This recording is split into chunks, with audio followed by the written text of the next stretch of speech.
Pessoal, vocês sabem que eu sou criticado pra caramba por ser um cara, vamos dizer assim, fora da bolha, né? Se eu precisar discutir e criticar o Bolsonaro, eu vou fazer sem o menor problema. Se precisar elogiar, também vou fazer. Se eu precisar criticar o Lula, vou fazer, com o maior prazer do mundo.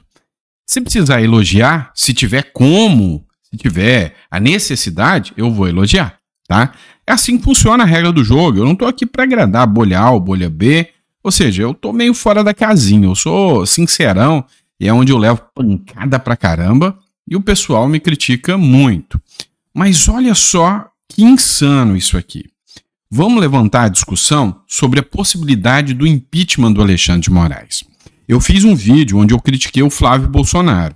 Falei que, infelizmente, o Flávio Bolsonaro vacila muito. Porque ele defendeu, no programa Roda Viva, que ele é contra o impeachment do Alexandre de Moraes.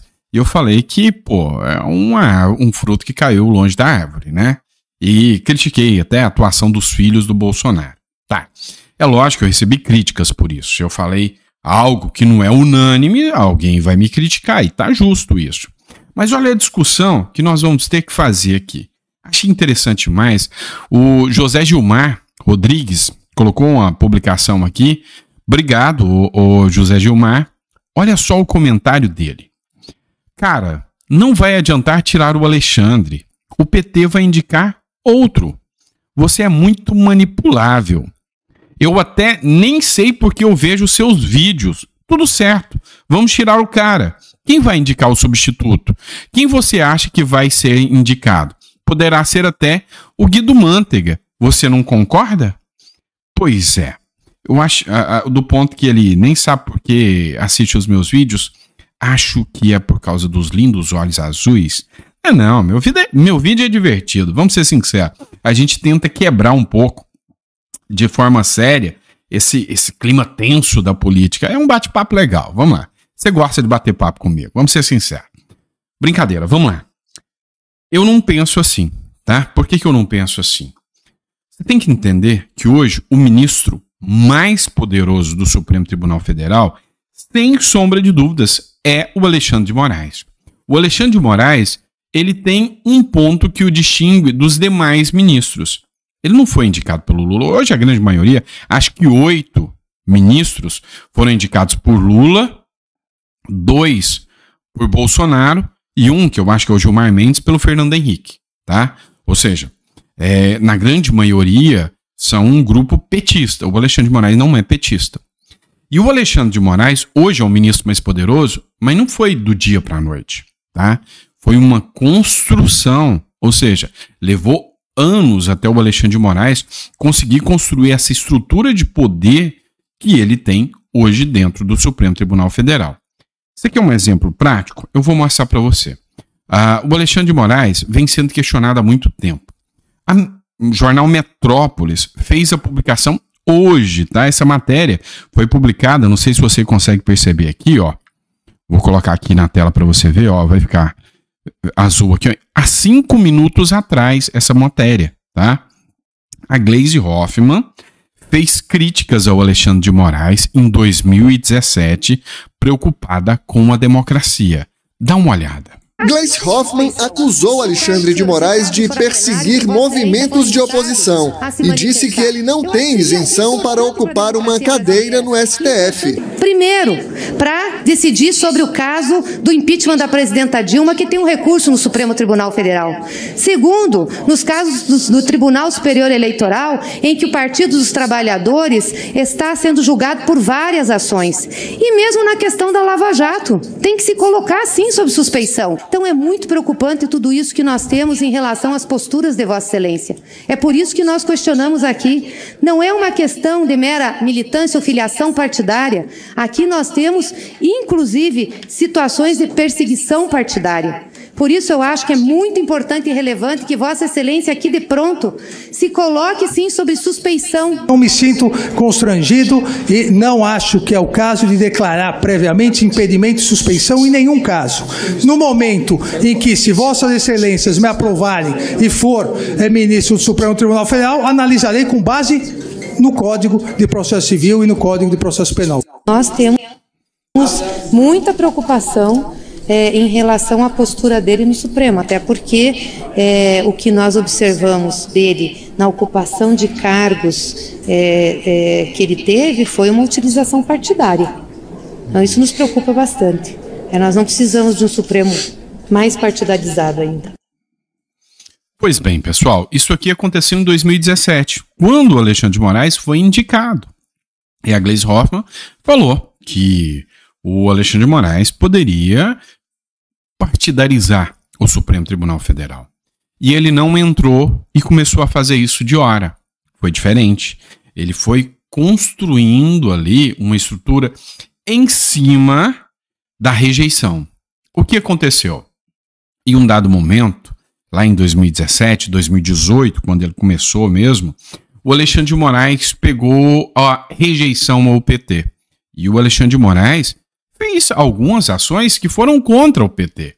E foi muito, muito elogiado pelos brasileiros, enquanto ele estava atrás do PT. Agora, saiu uma rejeição, de certa forma, principalmente depois da pandemia, contra o Bolsonaro. A mídia conseguiu construir. E o Alexandre de Moraes conseguiu construir essa estrutura em cima da rejeição do Bolsonaro contra os bolsonaristas. Você pode ver as medidas, o quanto o poder dele se ampliou depois do 8 de janeiro. Só que essa rejeição já caiu. E aí, acontece que o Alexandre de Moraes está perdendo essa força e o Elon Musk foi uma pá de cal. Então, uma grande questão que a gente discute aqui é: o Elon Musk vai ter poder para derrubar Lula e Alexandre de Moraes? Não, não vai. Só que quando já está desgastado as relações do Alexandre de Moraes com o Congresso, com outras instituições, isso vai ser um ingrediente a mais. Ou seja, ainda vai ter muita água para rolar daqui para frente. Beleza, rola o impeachment do Alexandre de Moraes. Quem que vai indicar o novo ministro? O Lula. Aí eu pergunto para você, o Lula indicou o Zanin e o Flávio Dino, que todo mundo via um ministro da Justiça extremista, comunista. Vem cá, quem hoje tem mais atuação contra a direita? O Zanin, o Flávio Dino ou o Alexandre de Moraes? Então me entenda, para mim, o Zanin, e me assustou, porque eu falei que era insano o Lula indicar o Zanin, mas o Zanin é um juiz. Ele está julgando. Não está politizando. Eu não vejo declarações políticas, eu não vejo ele envolvido em escândalos, ele está atuando. Você não vê ele fazendo declarações do que ele vai julgar, falando que vai perseguir o Bolsonaro. E o Flávio Dino, como ministro da Justiça, o cara era um aguerrido político. Mas ele chegou lá, e você vê que o Flávio Dino está na dele. Mas ele chegou lá, e ele não está querendo a polêmica para ele. O Flávio Dino parou de fazer discursos. Você vê que eu quase não falo do Flávio Dino aqui. Por quê? Vou te explicar. Até ele se consolidar como um ministro do Supremo e ele vendo o que está acontecendo com o Alexandre de Moraes, que está no foco, é melhor ficar calado. Se tiver que cair, que caia o Moraes. Eles viram que não é bem assim, tá? Que vai ter retaliação. E o Alexandre de Moraes resolveu comprar essa briga. Então, na minha visão, e eu até estendi muito nesse assunto, na minha visão é que se o Alexandre de Moraes cair, o Lula vai indicar alguém. Mas se o Lula indicar alguém, não vai ser alguém que tem o mesmo peito que o Alexandre de Moraes. De jeito nenhum. Então, eu acho que a censura, de certa forma, vai enfraquecer. E hoje, por incrível que pareça, né? Olha só, como que os petistas, depois da declaração da Gleisi Hoffmann, falam: te amamos, Alexandre. Você é o nosso todo-poderoso enviado por Deus. Te amamos para sempre. Hoje é a forma que os petistas tratam o Alexandre de Moraes. É um comentário aqui, ó, no YouTube, tá? Então, assim, hoje, se você tá do lado deles, né, então eles te amam. Se tá contra, eles te odeiam. A política é assim. Então, o Alexandre de Moraes surfou no antibolsonarismo, só que o antibolsonarismo acabou, tá? O Lula tá despencando, tá caindo, a percepção da sociedade de 70% é que há um autoritarismo. Você pode ver aí na última pesquisa do Datafolha, então não tem nem o que falar. E olha só, vamos continuar aqui nesse assunto do Alexandre de Moraes e do Twitter, né? O Partido Novo, tá? Fez uma publicação. O Twitter denuncia ao mundo que recebeu ordens judiciais ilegais no Brasil e pede que o sigilo sobre essas ordens seja derrubado. Se a justiça não cometeu ilegalidades, por que manter o sigilo? E aí, a empresa que administra o X, né, escreveu o seguinte: no centro desse debate está a nossa crença de que algumas das ordens judiciais que recebemos não estão de acordo com o Marco Civil da Internet ou com a Constituição Federal Brasileira. O Twitter resolveu comprar a briga para desgastar. Ele não vai derrubar o Alexandre de Moraes. Ele quer desgastar o Alexandre de Moraes. Essa é a grande questão. O foco do Twitter é o desgaste do Alexandre de Moraes no âmbito internacional.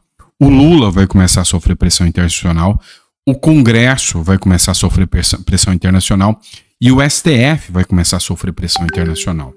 Quando o Gilmar Mendes sai do Brasil, um país considerado democrático, para ir para Portugal discursar na Universidade de Coimbra, ele é um ministro da Suprema Corte de um país democrático. Quando um ministro da Venezuela sai querendo discursar, ele não vai ser recepcionado em Portugal, nem nos Estados Unidos. Vai quebrar toda aquela estrutura que o Supremo Tribunal Federal gosta de ter, como paladinos da justiça de um país democrático. Então, a ideia aqui do Elon Musk, e é uma estratégia inteligente, é jogar o Brasil dentro daquele lugar que o Brasil está se colocando, de uma ditadura.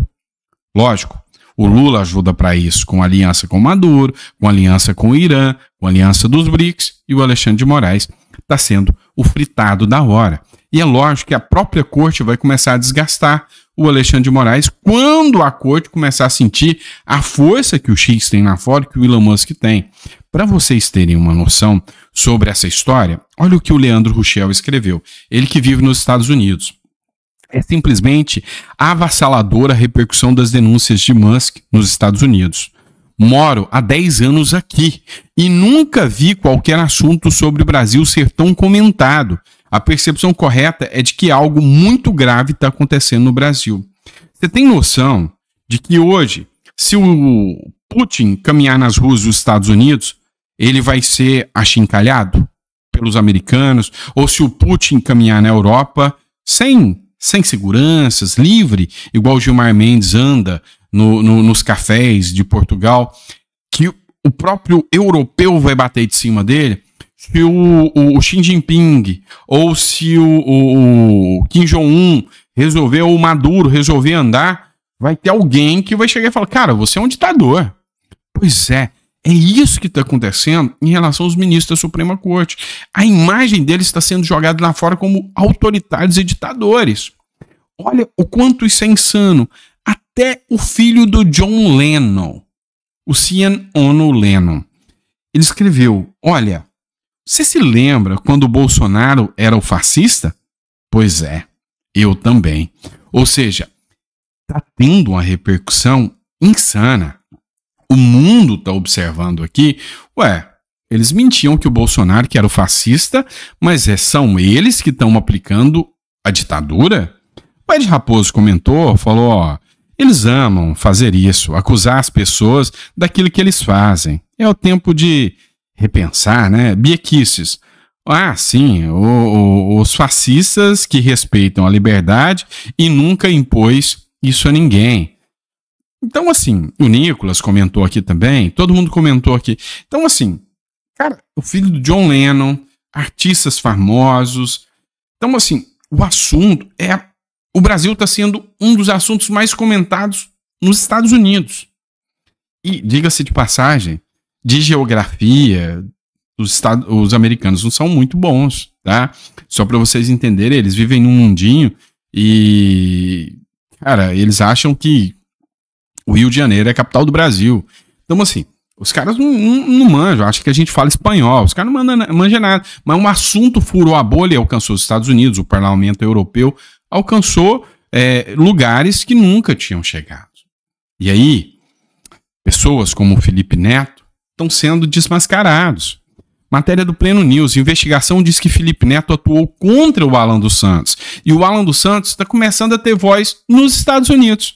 Tudo que eles não queriam é que o Alan dos Santos começasse a ser convidado para programas norte-americanos, fosse convocado pela OEA para prestar depoimento, o que aconteceu.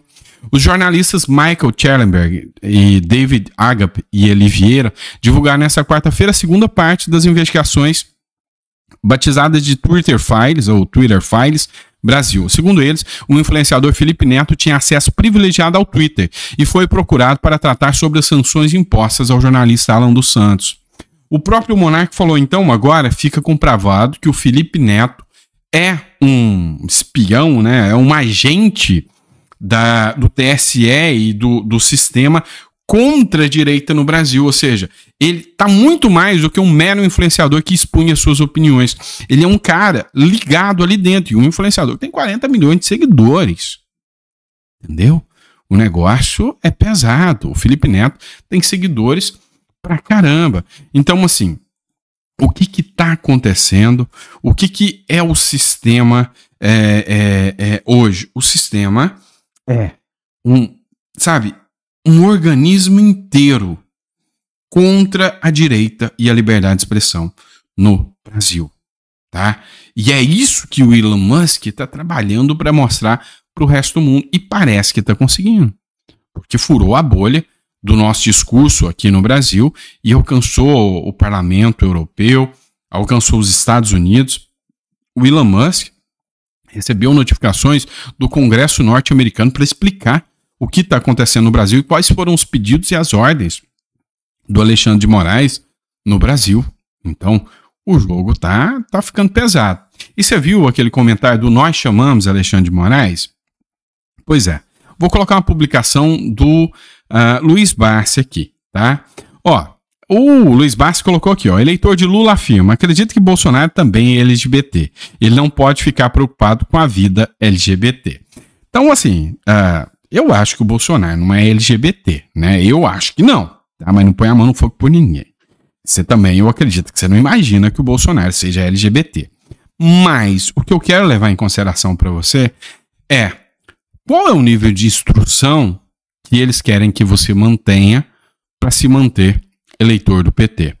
Assiste esse vídeo. O Bolsonaro também é LGBT. Ele não pode querer ser LGBT. Ele está fazendo o próprio poder. E Lula colocou elevador nos prédios de pobre que nunca teve elevador. Entendeu? Ele não pode ficar preocupando com vida de LGBT. As pessoas merece respeito. Mesmo as pessoas. Ele tem que sair do armário, o Bolsonaro.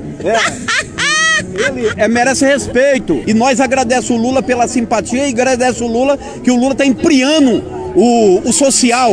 Agora tem um pé de meia para incentivar o jovem ir para as universidades, para o jovem no ensino médio vai receber R$200 do pé de meia. O Lula está empreando. E eu acredito que o Bolsonaro também é LGBT.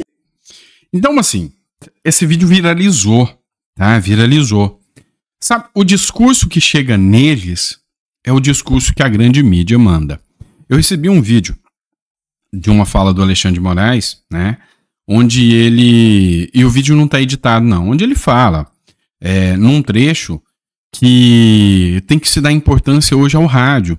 Que as pessoas mais simples, que trabalham principalmente com serviços braçais, elas ligam o rádio e começam a ouvir o rádio. Então o rádio pode ser um instrumento a favor da democracia. É a favor de manter a direita longe. Por quê? Porque a pessoa mais simples vai estar ouvindo o rádio ali, fazendo a doutrinação. É sempre o esquema da doutrinação. Então, pessoas que falam sem controle, sabe? É abrir uma plataforma de rede social, pegar um microfone, pegar um notebook e começar a falar. Sem amarras, sem depender de dinheiro público, sem depender de nada disso. Mas isso incomoda muito. E é esse o grande problema, né? E é isso que é o motivo da regulação das redes sociais ser tão interessante para a esquerda e para quem não gosta da direita, tá bom? Abraço, pessoal, fica com Deus, vejo vocês no próximo editorial. 9 horas eu tô de volta para um bate-papo aqui com vocês. Abraço.